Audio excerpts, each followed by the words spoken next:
Private కళాశాలల యాజమాన్యాలతో తెలంగాణ ప్రభుత్వం జరిపిన చర్చలు ఫలించాయి. ఫీజు రియంబర్స్మెంట్ బకాయిలపై డిప్యూటీ సీఎం భట్టి విక్రమార్క, మంత్రి కోమటిరెడ్డి వెంకటరెడ్డి చర్చలు జరిపారు. బకాయిల చెల్లింపుపై హామీ ఇవ్వడంతో కళాశాలల బంద్ను విరమిస్తున్నట్లు ప్రైవేటు ఉన్నత విద్యాసంస్థల సమాఖ్య ప్రకటించింది. ఇవాళ తలపెట్టిన తెలంగాణ అధ్యాపకుల సాంత్వన సభను ఈ నెల 15న నిర్వహించాలనుకుంటున్నట్లు విద్యార్థుల మహారాలీ కార్యక్రమాలను రద్దు చేసింది.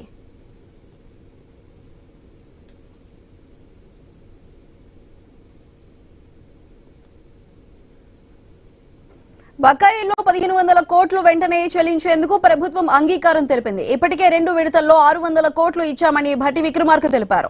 మరో 600 కోట్లు వెంటనే విడుదల చేస్తామన్నారు. మిగిలిన 300 కోట్లను మరికొన్ని రోజుల్లో చెల్లిస్తామని హామీ ఇచ్చారు. ప్రతి నెల ఎంతో కొంత బకాయిలు విడుదల చేస్తామని భట్టి స్పష్టం చేశారు. ఫీజు రియంబర్స్మెంట్ పై కమిటీ ఏర్పాటు చేసినందున వెంటనే నివేదిక వచ్చేలా చూస్తామన్నారు. బోధన రుసుముల సంస్కరణలపై చర్చిస్తామన్నారు.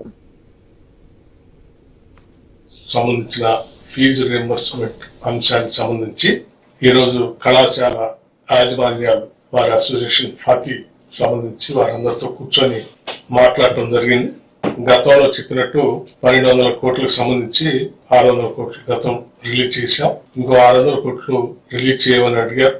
ఈ నెలలో దానికి సంబంధించి వెంటనే 2-3 రోజుల్లో వాటి పరిష్కారం చేస్తూ అదనంగా ఇంకో 300 కోట్లు కూడా అంటే మొత్తంగా 1500 కోట్లకు సంబంధించి వారు అడగటం జరిగింది. తప్పనిసరిగా వాటిని పరిష్కారం చేసే దిశలో ఒక యాక్షన్ ప్లాన్ కూడా ప్రకటించి వారికి చెప్పడం జరిగింది.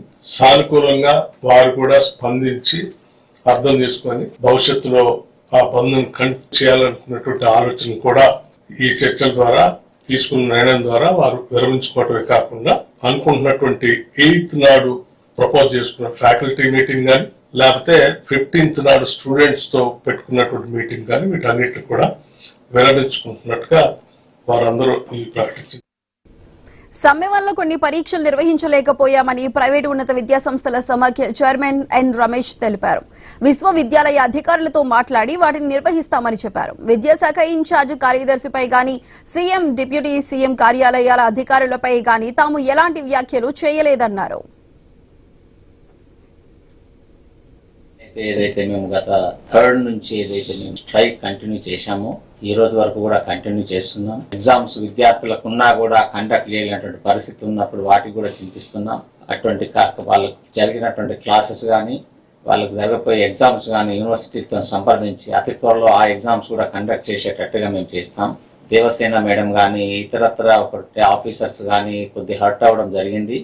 మేము దేవసేన మేడం కానీ ఏ ఇతరత్ర ఐఏఎస్ ఆఫీసర్ని కానీ ఏ రోజు కూడా ఒక్క మాట అనలేదు. ప్రభుత్వాన్ని అయితే అసలు మేము సీఎంఓ ఆఫీస్ని కానీ డిప్యూటీ సీఎం గారి ఆఫీస్ని కానీ అసలు మేము టాపిక్లోనే డిస్కషన్లోనే మేము తీయలేదు. దానికి ఐఏఎస్ ఆఫీసర్స్ ఇన్స్టిట్యూషన్ ఏదైతే ఒక నోట్ రిలీజ్ చేశారో దానికి రిజైండర్ కూడా మేము ఇచ్చేసాము. రేపు మేము రాష్ట్రం మొత్తంలో ఉన్న ఉపాధ్యాయేతర సిబ్బంది అందరితో హైదరాబాద్లో మీటింగ్ అనుకున్నాం. ప్రభుత్వ పరంగా ఆ మీటింగ్ విద్యను అందించే ఉపాధ్యాయులను రోడ్డు మీదకి తీసుకొని రావద్దు, మీ సమస్యను అర్థం చేసుకుంటున్నామని వారు చెప్పారు. కాబట్టి రేపు జరగబోయేటటువంటి లెక్చరర్స్ తో డెమాన్స్ట్రేషన్ ఏదైతే 1 lakh ఉందో అది పోస్ట్పోన్ చేయడం జరిగింది, క్యాన్సిల్ చేయడం జరిగింది. అదేవిధంగా మా లోపల కూడా ఒక పొరపాటు జరిగింది. ఎన్నికలు జరుగుతున్న దృష్ట్యా ఎలక్షన్ కోడ్ ఉంది, హైకోర్టు కూడా మాకు అది మంచిది కాదని చెప్పడం జరిగింది. గౌరవ ముఖ్యమంత్రి గారు, ఉప ముఖ్యమంత్రి గారు, అదేవిధంగా ముఖ్యమంత్రి క్యాబినెట్ ఆదేశాల మేరకు అది లేదు. రాబోయే రోజుల్లో కూడా విద్యార్థులను తరలించొద్దు, క్లాస్ రూమ్ లో ఉన్న విద్యార్థులను బయటికి తీసుకురావద్దని వారు సూచన చేయడం.